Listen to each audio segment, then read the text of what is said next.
There was a famine in Israel. It lasted 3 years. Nobody could explain it, until God did.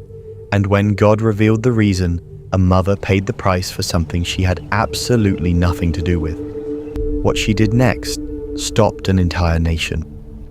This is the most touching story from the Bible you will never want to miss. Israel was starving. For 3 consecutive years, the harvest had failed, the ground had refused to yield, and the people were suffering without understanding why. King David sought the face of God, and God answered with a revelation that nobody expected. The famine, God said, was the consequence of something King Saul had done years before David's reign. Saul had broken a covenant that Israel had made with the Gibeonites, shedding their blood in violation of a promise that had been sworn before God centuries earlier. The land was holding that blood, and until the matter was addressed, the famine would not end.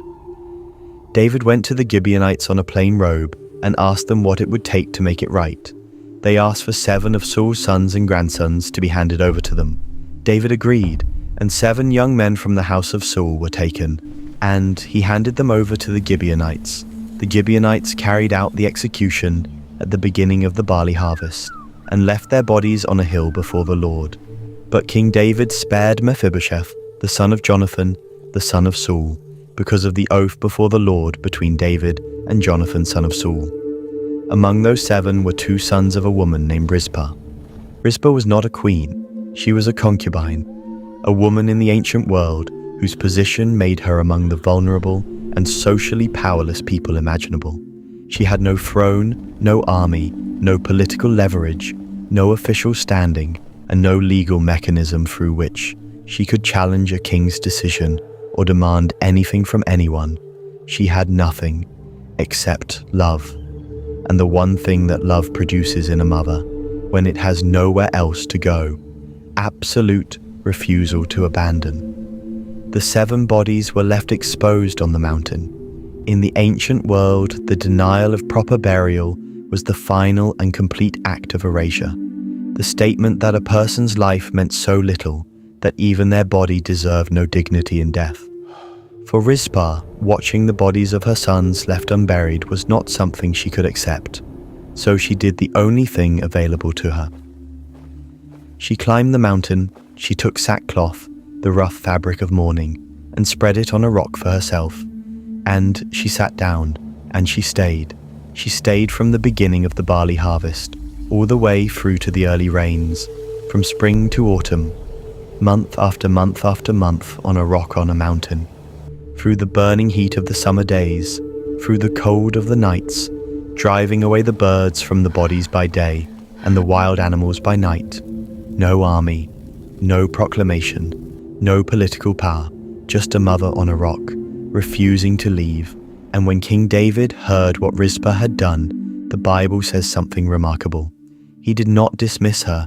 He did not ignore her silent protest as the act of a powerless woman with no standing. What she was doing reached something inside him. It moved him, and the movement in David's heart produced action.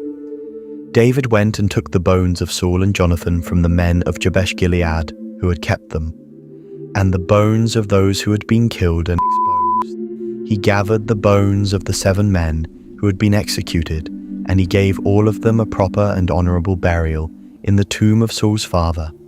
A mother sat on a rock in sackcloth with no power, and no voice and no legal standing, and her love changed what a king did. Only after the proper burials were completed, the Bible record that God answered the prayers for the land. The famine ended.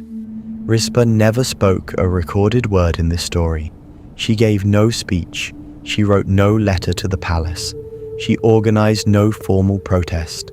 She simply refused to leave the place where her love had reason to stay. And in staying, she accomplished what no legal argument, no political pressure, and no royal decree could have produced on its own. She made the king feel what she felt, and once a king feels something truly, he cannot unfeel it.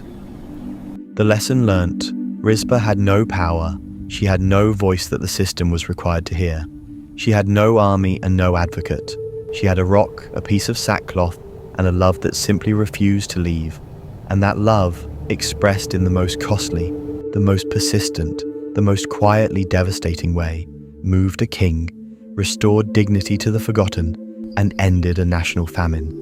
Never underestimate what God can do through a person who has nothing left but the refusal to abandon what they love. Rizpah never stopped the famine, she just refused to leave, and God took it from there.